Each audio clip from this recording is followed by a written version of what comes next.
అందరికీ నమస్కారం. ఎలా ఉన్నారు? అందరికీ దసరా శుభాకాంక్షలు. మహావైభవంగా అమ్మవారి దసరా వేడుకలు జరుగుతున్నాయి. ఈ దసరాలలో ఎంత సేవిస్తే అంత అన్నట్టుగా అన్నమాట అమ్మవారిని.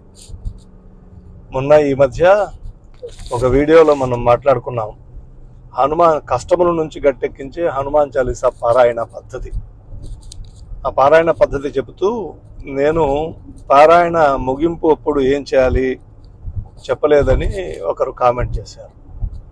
పారాయణ ముగింపు ఆ రోజు కూడా మనం ఆ వీడియోలో చెప్పుకున్నట్టుగా పారాయణ చేసి, మనకు వీలైతే మనకు తెలిస్తే రాముని అష్టోత్తరం, సీతమ్మ అష్టోత్తరం, హనుమయ్య అష్టోత్తరం చెప్పుకొని వడపప్పు పానకం, హనుమంతుడికి వడమాల ప్రీతి అంటారు కావున వడమాల, అట్లాగే హనుమంతుని అష్టోత్తరం వరకు తమలపాకులతో చేసుకొని వడమాల స్వామికి అర్పించి వడపప్పు పానకం, మనకు ఇంట్లో ఏది నైవేద్యాలకు మనం చేసుకోగలమో ఇది అని ఏం లేదు, ఏదైనా చేసుకొని నివేదన చేసి,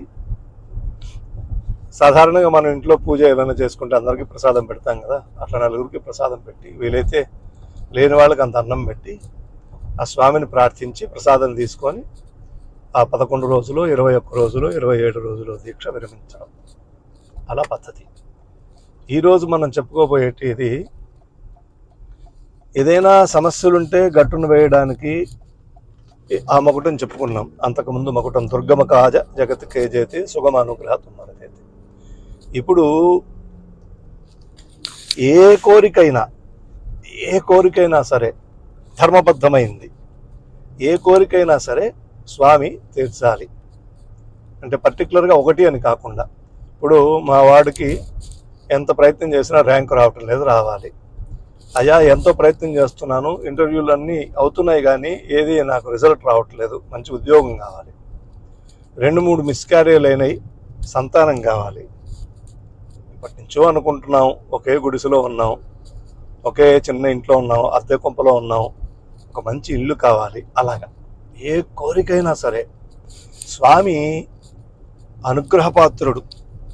ఆయన్ని ఏ మకుటంతో మనం పారాయణం చేయాలి అది ఇప్పుడు తెలుసుకుందాం.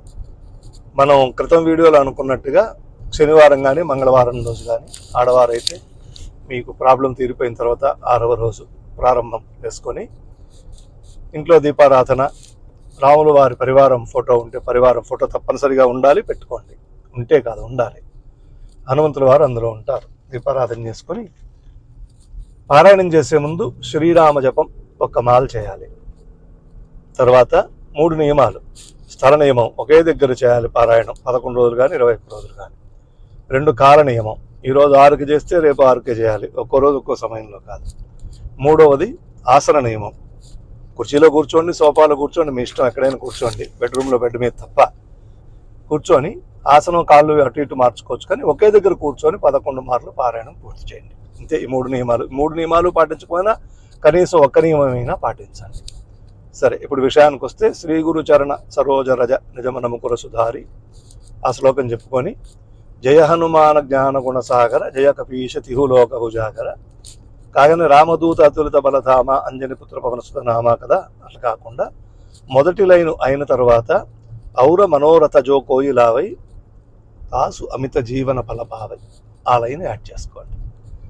అట్లాగే రామదూత అతులిత బలధామ అంజని పుత్ర పవనసుత నామ ఔర మనోరథ జో కోయిలావై, మహావీర విక్రమ భజరంగి కుమత నివార సుమతికే సంగి ఔర మనోరథ జో కోయిలావై. అట్లాగా ప్రతి లైన్కి ఈ ఔర మనోరథ జో కోయిలావై అనేది యాడ్ చేసుకోండి. అదే లైన్ వచ్చినప్పుడు దాన్ని 2 మార్లు చదవండి. దాని తర్వాత లైన్ వచ్చినప్పుడు దాని తర్వాత లైన్ చదివి ఔర మనోరథ జో కోయిలావై. అట్లాగా ప్రతి లైన్కి కింద ఔర మనోరథ జో కోయిలావై ఉండాలి. అదే లైన్ వచ్చినప్పుడు అదే మాట 2 మార్లు ఉండాలి. అదే మంత్రం అనొచ్చు, దాన్ని ఏమంటారు, శరం అనొచ్చు, ఏమైనా అనొచ్చు. ఆ 40 ఈ సృష్టిలో అతి సులభంగా ప్రతి ఒక్క మానవుణ్ణి ధరింపజేయగలిగినటువంటిది, అదేవిధంగా బ్రతికినంత కాలం శాంతిగా సుఖంగా ఉంచగలిగినటువంటిది, అంటిల్ అన్లెస్ మనం గొంతెమ్మ కోరికలు కోరితే తప్ప హనుమాన్ చాలీసా ఒక్కట చాలు, అద్భుతమైన ఫలితాలను సాధించి పెడుతుంది. అలాగా క్రితం వీడియోలో చెప్పుకున్నట్టు ఒక PDF రెడీ చేసేసుకోండి. ప్రతి లైన్కి కూడా ఈ లైన్ యాడ్ చేసుకుంటూ పారాయణం ఈజీ అయిపోతుంది. అలాగా 11 రోజులు పారాయణం చేసుకోండి. ఈ వీడియోలో మొదట్లో చెప్పుకున్నట్టు పారాయణం కంప్లీట్ అయిపోయిన తర్వాత పారాయణం కన్క్లూజన్ ఆ విధంగా చేసుకోండి. ఒక సెట్ కాలేదనుకోండి, ఒక 11 రోజులు చేశారు, మీరు అనుకున్నది అవ్వలేదు, ఏం బెంబేలు పడక్కర్లేదు, కొంచెం మరలా గ్యాప్ తీసుకొని మళ్ళీ 11 రోజులు చేసుకోండి. ఇంకొకటి చెప్పనా, మన కర్మ బలీయమైనదైతే అంటే అంత మరీ చేసుకొని వచ్చుండం, మరీ భయంకరమైన కర్మలు చేసుకొని వచ్చిండుంటే ఇలాంటి మంచి మాటలు మన చెవి దాకా కూడా చేరవు. ఇలాంటివి మన చెవి దాకా చేరుతున్నాయంటే కాస్తో కూస్తో మనం చిన్న చిన్న సమస్యలు వచ్చినా గట్టెక్కగలిగే మార్గం ఒకటి ఉన్నదని, అదే ఒక మనకు గురుతు అనమాట. అట్లా కూడా కాలేదని అనుకుంటే కనీసం చేసిన పుణ్యం అయినా వస్తుంది.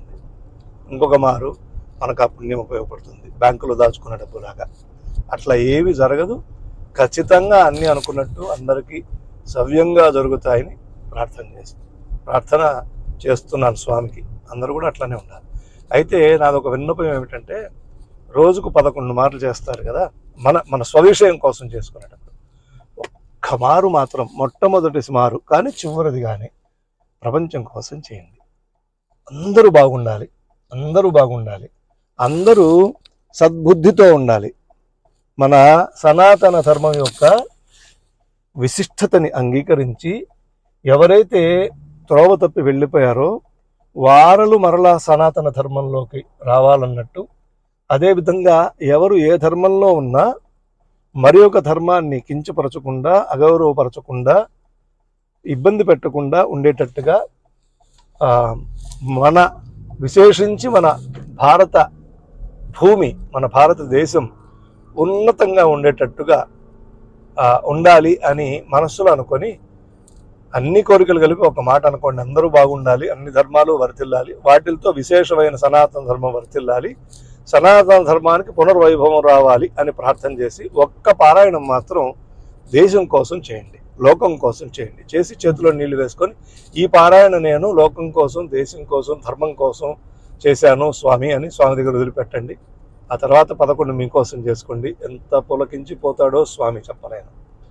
అంటే నేను దేశం కోసం చేశాను కాబట్టి స్వామిని నా పని చేసి పెడతాడు అన్న భావన వద్దు, అది తీసేసి చేయండి.